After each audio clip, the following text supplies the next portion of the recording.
আমার মরণের কত দিন বাকি, আমি যাব না গো আল্লাহ, মরণের কত দিন বাকি, আমার মরণের কত দিন বাকি, আমি যাব না গো আল্লাহ, মরণের কত দিন বাকি।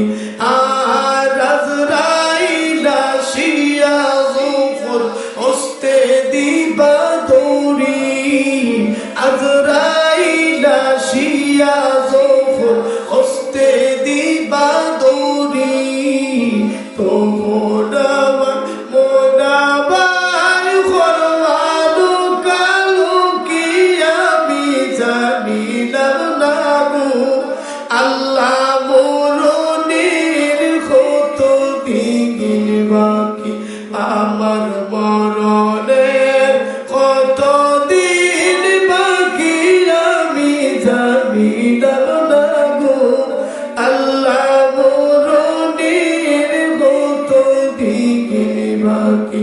আর 40 দিনের আগে ভাই গো মৌতের নিশানি, ঠিক না?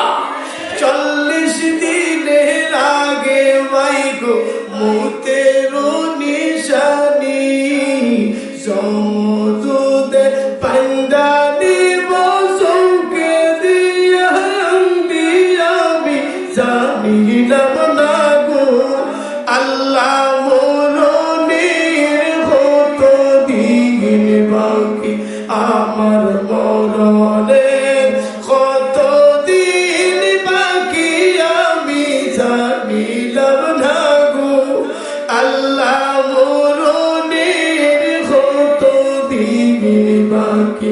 আর শীতালম ফকিরে হই মনেতে ভাবিয়া, শীতালম ফকিরে হই মনেতে ভাবিয়া, কোন অবস্থায় রাখবাই আল্লাহ অন্ধকারে দিয়া, আমি জানিলাম না গো আল্লাহ, মরণের কত দিন বাকি, আমার মরণের কত দিন বাকি, আমি জানিলাম না গো আল্লাহ, মরণের কত দিন বাকি।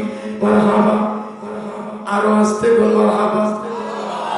মাইকম্যান ভাই বড় সালা, আমরাই তো বুঝি, ওইটাতে আওয়াজ দিলে ওইটাতে নেয়, ওইটাতে আওয়াজ দিলে ওইটাতে নেয়। ছোট হইতে পারি, অভিজ্ঞতা কম না। গতকালকেও 4টা করছি, আজকেও 2টাই, 2 নম্বরটা, আগামীকালকেও আছে 3টা।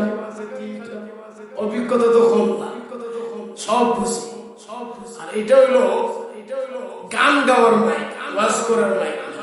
ওয়াজ করার মাইক এখান থেকে টান দিয়ে শ্বাস নিতে, আর গান গাইতে শিল্পীরা দেখবে মুখে লাগাইয়া যায়, ওইটা এর লেগে এটা মুখে লাগায় না, আওয়াজ হতো না। অভিজ্ঞতা হয়েছে না বাবা, এটা মুখে লাগাইয়া গাওয়ার লাগবে, আওয়াজ হইতো না। এটা ওয়াজের মাইক না, ওয়াজের মাইকই আলাদা। তো যাই হোক, যে কথা